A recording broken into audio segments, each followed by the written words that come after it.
Part 4. The Words. What Materazzi said to Zidane is the question that consumed the world for the weeks that followed. Three major British newspapers, The Times, The Sun, and The Daily Star, hired professional lip readers to analyze the footage. All three concluded Materazzi had called Zidane the son of a terrorist whore. This turned out to be wrong. Materazzi sued all three papers, won public apologies from The Sun and Daily Star, and extracted libel damages from all three. The lip readers, it appears, had misread the Italian. What was actually said took years to fully come out. Materazzi has said it himself in interviews eventually. During the match, he had been holding Zidane's shirt repeatedly, a common defensive tactic to slow a player down. After several of these shirt pulls, Zidane apparently told him, "If you want my shirt that badly, I'll give it to you after the match." Materazzi's response, "I'd rather have your sister." That was it. In Italian football culture, in Southern European culture more broadly, this is considered low-grade banter. Materazzi himself has said, in multiple interviews, that you'd hear worse things said on any street in Naples, Milan, or Paris. He's not wrong, as a factual matter, but Materazzi has also said something else, something that tends to get quietly ignored in the retelling. There are credible reports, including from Zidane himself and sourced commentary from the period, that the insults went further than one line about his sister. Zidane told French television days after the final that Materazzi had insulted his mother and his sister repeatedly and had kept coming back after Zidane tried to ignore it. Zidane said, "I am a man before I am anything else. I tried not to listen. I tried to walk away. He kept saying it." Here is the piece of context that almost nobody ever includes in this story. Zidane's mother, Malika, was in hospital at the time of the 2006 World Cup. She was seriously ill. This was not publicly known. Zidane mentioned it briefly in a Spanish newspaper interview years later. He said simply, "My mother was sick. She was in hospital. This people didn't know." If you are already living with the fear that your mother might not recover, and someone is deliberately, repeatedly invoking her in insults designed to break you, the arithmetic of your reaction changes. Materazzi's response to all of this, across years of interviews, has been consistent and interesting in its own way. He says he had no idea about Zidane's mother's illness. He says he was doing what defenders do, talking to get inside a player's head. He says what he said was trivial by the standards of the game. He has also said he would never have insulted Zidane's mother specifically, because his own mother died when he was 15 years old, and that kind of grief never leaves you. Two men, two truths. One headbutt that stopped the world. Part 5. The Aftermath. Italy won the penalty shootout 5-3. David Trezeguet hit the crossbar with France's second kick, exactly the kind of moment that replays in a losing dressing room at 3 in the morning for years afterward. Zidane was already in the dressing room when his teammates arrived. He had showered. He apologized to each of them as they came in. His teammate, Mikel Silvestre, told a radio station years later, "He was already there when we arrived. He had taken his shower. He apologized. I didn't even know why he was apologizing at first. It was only when I reached the media that I saw the replay of the headbutt." Zidane went on French television 3 days later. He apologized to the children who had watched. He said he was not proud. He did not retract anything about what had been said to him. "If there is no provocation," he said, "there is no reaction." He then added something that became almost a philosophical statement about the whole incident. "But I do not regret it. To regret it would be to say that he was right." He was asked whether he would apologize to Materazzi directly. His answer, given in a Spanish interview years later, was, "To him, I can't. Never, never. It would be to dishonor me.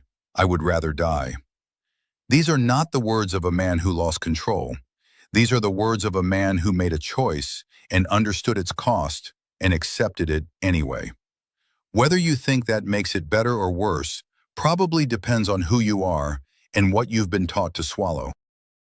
Part 6. The Statue.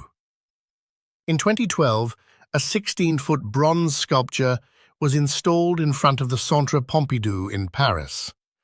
It depicted Zidane in the exact moment of the headbutt, frozen, mid-impact, his head driving into Materazzi's chest.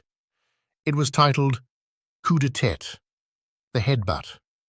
The artist, Adel Abdesemed, is himself French-Algerian. The sculpture exists in the exact same place Paris puts its most important art. It celebrates, or at least memorializes, an act of violence committed by a man from a French-Algerian immigrant background against a man who may have insulted that background in the final seconds of the greatest tournament in the world. Make of that what you will.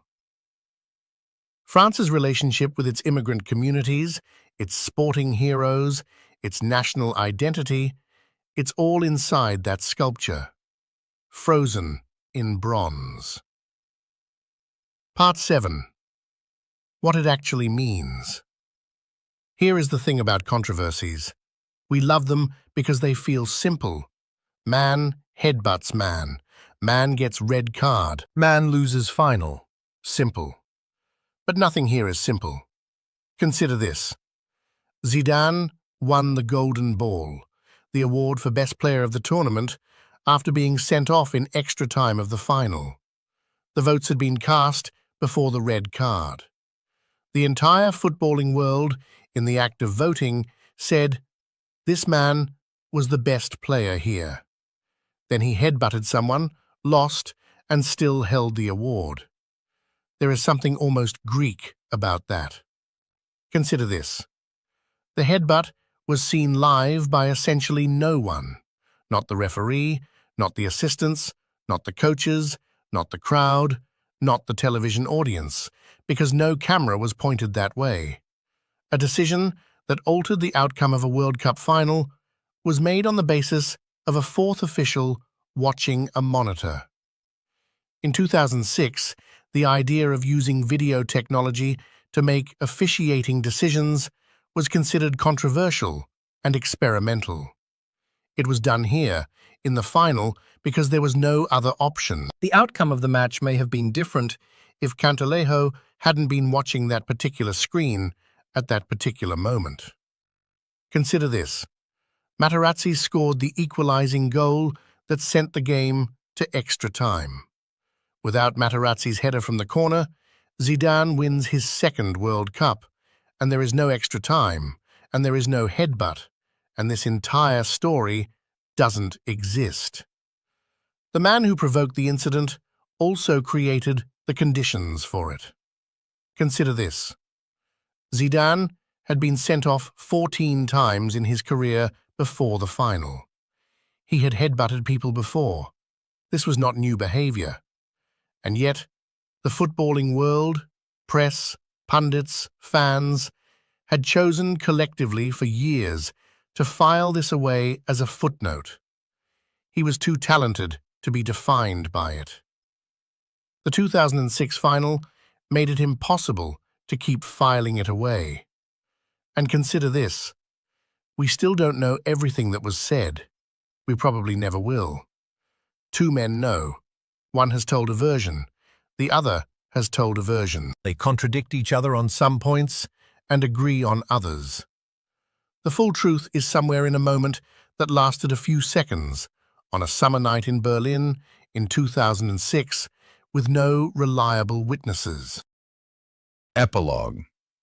Zinedine Zidane walked past the World Cup trophy on his way to the dressing room that night. A photographer captured it. The image became iconic. A man in his last professional appearance, red card in his pocket, passing the prize he will never lift again. He became a manager. He won 3 consecutive Champions League titles with Real Madrid, something nobody had done before. He is widely considered one of the greatest managers in football history, in addition to being one of the greatest players. He has never spoken to Marco Materazzi again. Materazzi, for his part, has continued to give interviews about the incident. He seems to enjoy the notoriety. He has a world champion's medal. He has a story that people ask him about forever. He has said in multiple interviews that Zidane is his hero. He seems to mean it. The headbutt lives on outside of football entirely. It's been recreated in video games, parodied in cartoons, referenced in philosophy papers, turned into a sculpture outside a museum. The specific image, a man with a shaved head, seen from behind, driving his forehead into another man's chest, is one of the most recognized photographs of the 21st century. What is it actually an image of? It depends, again, on who you are. It's an image of a man losing control. It's an image of a man who had been pushed past his limit and stopped pretending he hadn't been. It's an image of the gap between what we ask athletes to absorb in silence and what we admit we're asking them to absorb.